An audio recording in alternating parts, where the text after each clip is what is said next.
Yeah, somebody want to turn on the light? Just one or two, actually. I think I might be fine. I'll turn it on. Yeah, just a couple here. Is that good? Yeah, that's fine. All right. Last week we were talking about Sartre, right? You know, that was kind of like one of the subjects, one of the philosophers we've been talking about last week.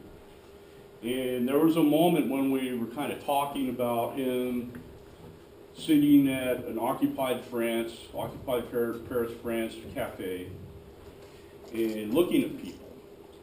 You know, just kind of like just trying to figure them out, figure well where they're coming from. And I thought, you know what? I'm going to try doing that. And so I'm sitting there in class while we're talking, and I took a look around the class at all of you guys. And I took a poem, and I saw one person that just kind of stuck out from you guys, the crowd, and I wrote a poem about that person. I want to start off with that. Her yawn is a facade, the tilt of her head, her wide, laid-back stance exposes her unconscious aggression, a desire to escape, pursed lips, furtive glances, anything but here. And I thought about how that kind of applies to blind faith, which is one of the concepts that Sartre was talking about in the reading we had. And how we kind of we play these roles. You know, in my life, I've been a tattoo artist.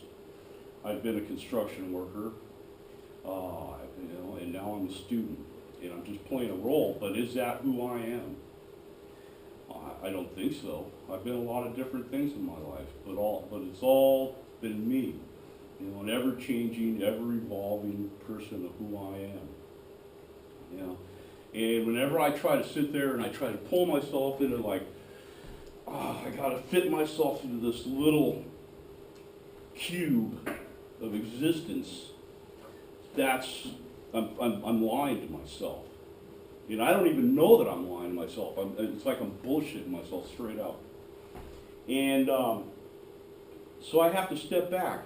I have to always constantly step back out of myself, because I can do this really easily. I can get into my own little pity pot very, very easily. For example, this last weekend. This last weekend was an existential nightmare for me. I kind of got my own little shit.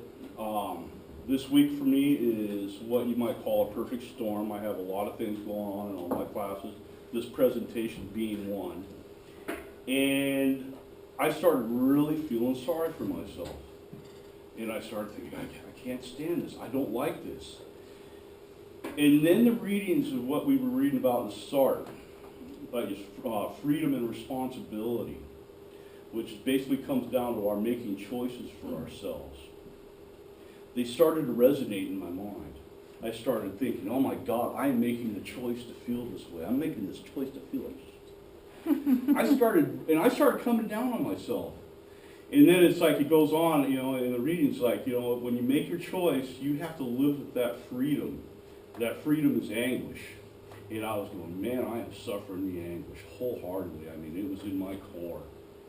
And I was just kind of playing it on and over and over, and I'm like, and I started going, why am I feeling like this? I have choices today.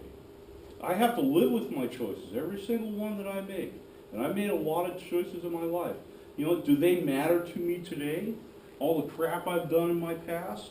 No, they don't at all. They're part of who I am, but they're there.